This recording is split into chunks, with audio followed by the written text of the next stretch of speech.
मुआविया, जिसकी उम्र मात्र 14 साल थी, उसने कभी सपने में भी नहीं सोचा था कि उसके द्वारा दीवार पर छोटी सी लिखी हुई लाइन से सीरिया में गृह युद्ध शुरू हो जाएगा। इस गृह युद्ध में 4 लाख से ज्यादा सीरियन नागरिक की मौत हो गई है, 10 लाख से ज्यादा लोग घायल हो गए हैं और इस गृह युद्ध के चलते करीब आधी सीरिया की जनसंख्या भी स्थापित हो चुकी है। इस गृह युद्ध को दुनिया का सबसे पहला सोशल मीडिया वार भी कहा जाता है। दोस्तों, आज की इस वीडियो में हम डिटेल में समझते हैं कि 14 साल के बच्चे ने दीवार पर ऐसा क्या लिख दिया था कि पूरा सीरिया जल उठा। अगर हम सीरिया की डेमोग्राफी पर नजर डालें तो हमें पता चलता है कि सीरिया में सुन्नी मुसलमान 74% है और शिया मुसलमान की जनसंख्या मात्र 13% ही है। सुन्नी बाहुल क्षेत्र होने के बावजूद भी सीरिया के प्रेसिडेंट बशर अल असद हैं, जो कि एक शिया मुसलमान थे। गवर्नमेंट के सभी इंपॉर्टेंट पोजीशंस पर शिया लोग ही काबिज थे। अगर हम सीरिया के इतिहास पर नजर डालें तो हमें पता चलता है कि हाफिज अल असद, जो बशर अल असद के पिता थे, उन्होंने 13 नवंबर 1970 को सेना की मदद से बाथिस्ट पार्टी से सीरिया का नियंत्रण छीन लिया और राष्ट्रपति पद पर काबिज होकर सत्ता अपने कंट्रोल में ले लेते हैं। जो कि हाफिज अल असद बाथिस्ट पार्टी में डिफेंस मिनिस्टर थे, इसलिए उनकी पकड़ सीरियन आर्मी में अच्छी थी। हाफिज अल असद अलावी अल्पसंख्यक से आते थे, जो एक शिया संप्रदाय था। हाफिज अल असद यह जानते थे कि सीरिया एक सुन्नी बाहुल क्षेत्र है, इसलिए उन्होंने शुरू से ही अपने पावर को स्ट्रॉन्ग करने के लिए सीरिया के इंस्टीट्यूशंस और आर्मी पर अपनी पकड़ मजबूत करनी शुरू कर दी। हाफिज ने सोवियत यूनियन की सहायता से सीरियन सेना का निर्माण शुरू कर दिया। राजनीतिक असंतुष्टों को गिरफ्तार करके यातना देकर और फांसी देकर समाप्त कर दिया गया। जब मुस्लिम ब्रदरहुड ने 1982 में हामा में विद्रोह शुरू किया तो असद ने लगभग 20,000 लोगों को जान से मार दिया और विद्रोह को बड़ी क्रूरता से दबा दिया। बशर अल असद 2000 में अपने पिता की गद्दी संभालते हैं और सुधारों का वादा करते हैं। उन्होंने राज्य के एकाधिकार को तोड़ दिया और उनका निजीकरण कर दिया, परंतु लाभ उन्हीं लोगों के बीच केंद्रित था जो शासन से अच्छी तरह से जुड़े हुए थे। 2006 का साल बशर अल असद के लिए परेशानियों से भरा हुआ था। 2006 से 2010 तक रिकॉर्ड सूखे ने सामाजिक आर्थिक समस्याओं को बढ़ा दिया। कृषि भूमि बंजर हो गई और किसानों की बड़ी संख्या शहर की ओर पलायन करने लगी, जिससे बेरोजगारी बढ़ गई। सीरिया की जनता भूख, बेरोजगारी और तानाशाही से बेहाल हो गई थी। तभी 2010 में अरब के देशों में ऑपरेशन अरब स्प्रिंग की शुरुआत होती है। सीरिया के आसपास के अरब क्षेत्र में जनता तानाशाही और भ्रष्टाचार के विरोध में आंदोलन शुरू कर देती है। भ्रष्टाचार के खिलाफ ट्यूनीशिया में एक फल विक्रेता आत्मदाह कर लेता है। फल विक्रेता की मौत ने ट्यूनीशिया और फिर मध्य पूर्व और उत्तरी अफ्रीका को विरोध प्रदर्शनों के आग में झोंक दिया। इस आंदोलन के चलते ट्यूनीशिया, मिस्र, जॉर्डन और यमन में लंबे समय से सत्ता पे काबिज रहे तानाशाहों को पद छोड़ने पर मजबूर होना पड़ा। इस आंदोलन ने तानाशाहों को देश छोड़ने पर भी मजबूर कर दिया। लीबिया के तानाशाह गद्दाफी को लोगों ने मौत के घाट उतार दिया। ट्यूनीशिया के तानाशाह बेन अली को देश छोड़कर भागना पड़ा। मिस्र के तानाशाह हुसैन मुबारक को भी अपनी सत्ता छोड़नी पड़ी। सीरिया की जनता भी तानाशाही से बहुत परेशान थी। अरब स्प्रिंग की आग सोशल मीडिया, न्यूज इत्यादि के माध्यम से सीरिया तक पहुंच गई थी। इधर तानाशाह बशर अल असद भी आसपास के देशों में चल रही घटनाओं से परेशान था। उसे भी इस बात का डर था कि अरब स्प्रिंग की आग उसके देश में भी फैल सकती है। बशर अल असद इस तरह के आंदोलन से निपटने के लिए अपनी फौज को अलर्ट पर रहने को कहता है। परंतु 26 फरवरी 2011 को सीरिया के दारा शहर में एक स्कूल में कुछ बच्चे सोशल मीडिया पर आसपास के अरब शहरों में हो रहे प्रोटेस्ट को देखकर उत्तेजित हो जाते हैं। इन्हीं बच्चों में से 14 साल का एक बच्चा था मुआविया सियासनी, जिसने अपने स्कूल के दीवार पर स्प्रे पेंट से अरबिक में लिखता है, next it's your turn doctor. Bashar al Assad London के वेस्टर्न आई हॉस्पिटल से डॉक्टर की पढ़ाई कंप्लीट की थी, इसलिए सीरिया की जनता इन्हें डॉक्टर भी कह के बुलाते थे। मुआविया ने आक्रोश में यह बात लिख तो दी थी, परंतु उसे जरा भी इल्म नहीं था कि उसकी इस हरकत से पूरा सीरिया सुलग जाएगा। मुआविया घर पहुंचकर यह बात अपने पिताजी को बताता है तो उसके पिताजी डर जाते हैं और उसे तुरंत छिपने को कहते हैं। उसके पिताजी यह जानते थे कि गवर्नमेंट उसकी इस गुस्ताखी के लिए उसे कड़ी से कड़ी सजा दे सकती है, परंतु तब तक बहुत देर हो जाती है और यह खबर जंगल की आग की तरह दारा शहर में फैल जाती है। यह बात दारा शहर के सिक्योरिटी चीफ अतीफ नजीब, जो बसर अल असद का रिश्तेदार था, उसे भी पता चल जाता है। अतीफ नजीब अपने सिक्योरिटी फोर्सेस को ऑर्डर देते हैं कि जिसने भी यह लिखा है उसको तुरंत अरेस्ट करो। अगले ही दिन 27 फरवरी 2011 को सिक्योरिटी फोर्सेस उस स्कूल के पास आती है और पूछताछ करती है कि दीवार पर किसने लिखा है, पर कोई भी अपना मुंह नहीं खोलता है। ऐसी परिस्थितियों में सिक्योरिटी फोर्सेस ने सभी 15 बच्चे जिन पर उनको शक था उनको शाम 4 बजे उठाकर ले जाती है, जिसमें मुआविया भी था।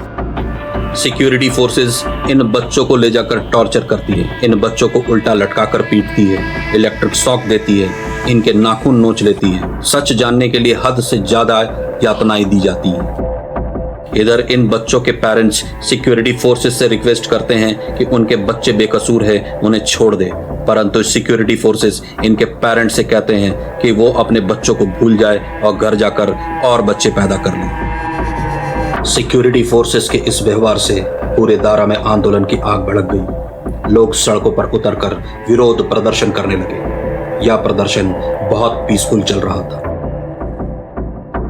दूसरी तरफ सिक्योरिटी फोर्सेस ने लोगों को सबक सिखाने और मिसाल कायम करने के लिए प्रोटेस्टर्स को अरेस्ट करके जेल में डाल देती है।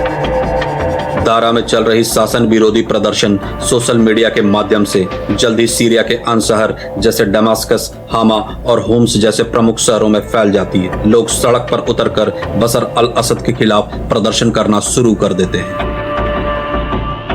सीरिया के विभिन्न शहरों में चल रहे विरोध प्रदर्शनों को देखकर बसर अल असद को लगता है कि बच्चों को गिरफ्तार करने का निर्णय गलत है, इससे मामला और खराब हो सकता है। वह तुरंत बच्चों को रिहा करने का ऑर्डर देते हैं। 45 दिनों के बाद सिक्योरिटी फोर्सेस बच्चों को रिहा कर देती है। सीरिया की सरकार ने बच्चों को छोड़ तो दिया, लेकिन जैसे ही बच्चे जेल से बाहर आते हैं उनके नाजुक हालत देखकर लोग बहुत आक्रोशित हो जाते हैं। बच्चों का दर्द और जख्म देखकर दारा की जनता उग्र हो जाती। 22 अप्रैल 2011 को जुमे की नमाज के बाद जनता सड़क पर उतरकर आंदोलन करने लगती, परंतु इस बार का प्रोटेस्ट पीसफुल नहीं था। लोग बसर अल असद के विरुद्ध बहुत उग्र प्रदर्शन करने लगते। इस आंदोलन को दबाने के लिए सीरियन फोर्सेस बल का प्रयोग करती। जब प्रोटेस्ट कंट्रोल में नहीं आता है तो फोर्स 25 अप्रैल 2011 को आंदोलनकारियों पर गोलियां बरसा देती, जिसमें कुछ लोगों की मौत हो जाती है। यह घटना लोगों के जख्म पर नमक छिड़कने जैसा था। दूसरे दिन मारे गए लोगों के जनाजे में शामिल होने के लिए लाखों लोग सड़क पर उतरकर बसर अल असद के खिलाफ नारे लगाने लगते हैं। लोगों को कंट्रोल करने के लिए सीरियन फोर्स हेलीकॉप्टर और टैंक उतार देती है। सीरियन फोर्स उग्र भीड़ को कंट्रोल करने के लिए हेलीकॉप्टर से फायरिंग शुरू कर देती है। इस गोलीबारी में 100 से ज्यादा लोग मारे जाते हैं। दारा शहर से शुरू हुआ यह आंदोलन अब सीरिया के 20 से 25 शहरों में फैल जाता है और जनता बसर अल असद को कुर्सी छोड़ने के लिए दबाव बनाने लगती है। सिक्योरिटी फोर्सेस और सिविलियन की इस झड़प में हजारों सिविलियन घायल हो रहे थे। बसर अल असद की सरकार की क्रूरता यही नहीं रुकती है। सरकार घायल प्रोटेस्टर को हॉस्पिटल से उठाकर जेल में डालना शुरू कर देती है। इसके बाद दारा के प्रोटेस्टर पास के मस्जिदों को हॉस्पिटल बना लेते हैं और वहीं पर ही लोकल डॉक्टर और मेडिकल स्टूडेंट की मदद से इलाज शुरू करते हैं। पर गवर्नमेंट को जब यह बात पता चलता है तो वे हॉस्पिटल पर अटैक कर देते हैं और डॉक्टर और आंदोलनकारियों को मार डालते हैं। इस घटना ने सीरिया में आंदोलन को और भड़का दिया। मई 2011 आते आते सीरिया की पूरी सुन्नी जनसंख्या बसर अल असद के खिलाफ हो जाती, यानी सीरिया की 74% जनसंख्या सरकार के खिलाफ खड़ी हो गई थी। इस क्रांति को बल तब और मिलता है जब सीरिया का एक चार्टर्ड अकाउंटेंट महरूम, जो कि अपनी यंग एज में सीरियन एयरफोर्स में फाइटर प्लेन उड़ाने की ट्रेनिंग ले रखी थी, उसने अपना चार्टर्ड अकाउंटेंट का काम छोड़कर आंदोलनकारियों की छोटी छोटी फाइटिंग यूनिट बनाता है सीरियन गवर्नमेंट से लड़ने के लिए। 29 जुलाई 2011 को इस फाइटिंग यूनिट को ऑफिशियल नाम दिया गया फ्री सीरियन आर्मी। इस आर्मी का एक ही उद्देश्य था बशर अल असद को सत्ता से हटाकर एक डेमोक्रेटिक गवर्नमेंट स्टैब्लिश करना। धीरे धीरे फ्री सीरियन आर्मी के सपोर्ट में आसपास के सुन्नी देश आने लगे। जो लोग सीरिया छोड़कर चले गए थे वे भी सीरिया वापस आकर फ्री सीरियन आर्मी को पैसा, नॉलेज और टेक्नोलॉजी से सपोर्ट करने लगे। बहुत सारे एक्सट्रीमिस्ट ग्रुप भी फ्री सीरियन आर्मी के साथ इस लड़ाई में जुड़ जाते हैं। ऐसा ही इराक का एक extremist group ISI Islamic state of Iraq भी सीरिया के सुन्नी मुसलमानों को सपोर्ट करने के लिए फ्री सीरियन आर्मी से हाथ मिला लेता है और अपना नाम ISI से बदलकर ISIS कर लेता है, Islamic state of Iraq and Syria. अब इसके लड़ाके अलग अलग रास्ता से सीरिया में घुसते हैं फ्री सीरियन आर्मी को सपोर्ट करने के लिए। फ्री सीरियन आर्मी के गठन के बाद बशर अल असद की दिक्कतें और बढ़ने लगी थी। Free Syrian army weapon use करके, गुरिल्ला युद्ध करके सीरिया के अलग अलग एरिया जैसे डेमास्कस, अलेप्पो को कैप्चर कर लेते हैं और वहां अपना बेस बना लेते हैं। 14 साल के बच्चे मुआविया के द्वारा स्कूल के दीवार पर लिखी एक लाइन से शुरू हुई क्रांति ने देखते देखते सीरिया को जियोपॉलिटिकल बैटल ग्राउंड बना दिया। सीरिया की तबाही में वेपन के साथ साथ सोशल मीडिया का भी बहुत बड़ा हाथ है। सभी ग्रुप ने अपने अपने फायदे के लिए सोशल मीडिया का भरपूर यूज किया अपने नैरेटिव को स्प्रेड करने के लिए। सीरिया एक वक्त काफी खुशहाल और संपन्न देश था, पर एक व्यक्ति की जिद ने सीरिया को कंकाल बना दिया। सीरिया के अशांति के पीछे अमेरिका, रसिया और ईरान का भी बहुत बड़ा हाथ है। सीरिया में सिविल वार के शुरू हुए लगभग 13 वर्ष हो चुके हैं, पर आज भी सीरिया में मौत का नंगा नाच बदस्तूर जारी है। इस खतरनाक सिविल वार में 4 लाख से ज्यादा लोग अपनी जान गंवा चुके हैं। 80% से ज्यादा सीरियन पॉपुलेशन मुफलिसी में जी रही है। भुखमरी चरम पर हो गई है। आधी जनसंख्या सीरिया छोड़कर भागने को मजबूर है। लोग अपनी जान दांव पे लगाकर समुद्र के रास्ते भी भागने को मजबूर हो गए। आज तक इस गृह युद्ध का कोई सलूशन नहीं निकल पाया है। बशर अल असद की जिद ने लाखों जानें ले ली, पर सत्ता की भूख में पागल बशर अल असद अपनी कुर्सी छोड़ने को तैयार नहीं है। सीरिया का सलूशन निकट भविष्य में सुलझता तो नहीं दिख रहा है। दोस्तों, अगर वीडियो अच्छी लगी हो तो इसे लाइक और शेयर जरूर करें और मेरे चैनल को अभी तक अगर आपने सब्सक्राइब नहीं किया है तो इसे सब्सक्राइब कर लें।